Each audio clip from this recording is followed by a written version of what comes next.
we've been weaponizing the dollar, and we've been doing these massive deficit spending that and expanding the currency supply. And inflation respects no borders. You expand the currency supply and dilute it, you're stealing purchasing power from anyone holding dollars, regardless of what continent they're on. And so we've had that causes a massive wealth transfer from the entire planet to the U.S. We've had this extraordinary privilege that Charles de Gaulle called the, how did he phrase it? Extraordinary, I can't remember. Exorbitant privilege. Exorbitant privilege, yes.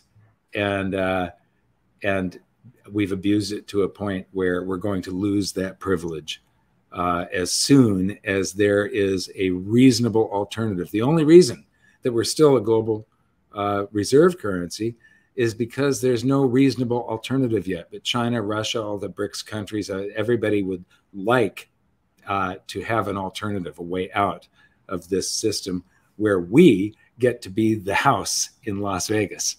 Yeah, yeah. And I think that the dollar has such a powerful network. That's really the, you know, we think about Facebook and the network effect, or Google, or one of these tech companies.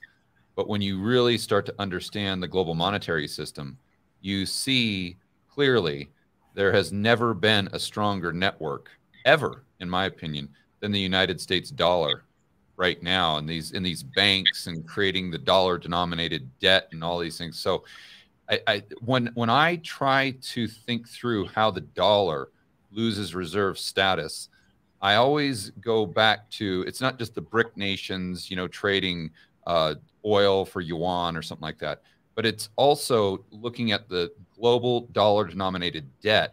And for me, when I start to really see that come down as far as a percentage of overall debt, that's when I know the dollar is slowly kind of slipping away. Because once we get to a point where the globe doesn't really need dollars to transact, and that dollar denominated debt isn't creating more demand for future dollars, then that's kind of the roller coaster on the way down. Yeah, you know, I had really never given that aspect a whole lot of thought. I'm glad you brought that up. I would imagine that once there is a viable alternative, and there's all this dollar denominated debt down there, and there would be a number of countries that would just say, I'm not paying. Well, right now, to your point, the way we've weaponized the dollar, and I don't think there's ever been a greater display of that than when Russia invaded Ukraine.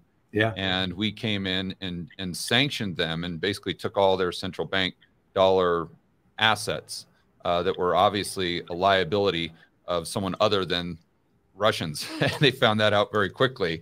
And I'm not saying that was, you know, we could go into debating whether that was good or bad. On net balance, I think that was the wrong thing to do when you look at cost benefit. But the bottom line, right, it might have been a short-term solution that was very bad for the long-term problem.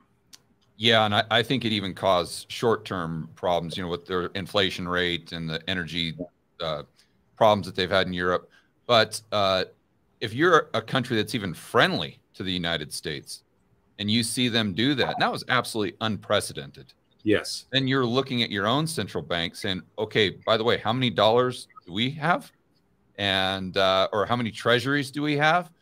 Oh, we've got a lot. And, oh, that's my counterparty is the United States. And what if they don't like me in the next 5 years or the next 10 years? Right. Now all of a sudden, all my assets just poof, go up in smoke.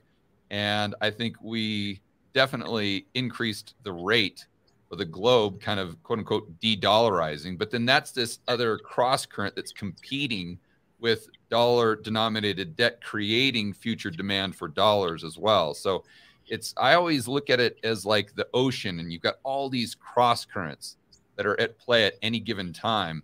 And it's not a matter of if we have deflation or inflation as an example. It's which cross current is overwhelming all of the others to really move the needle.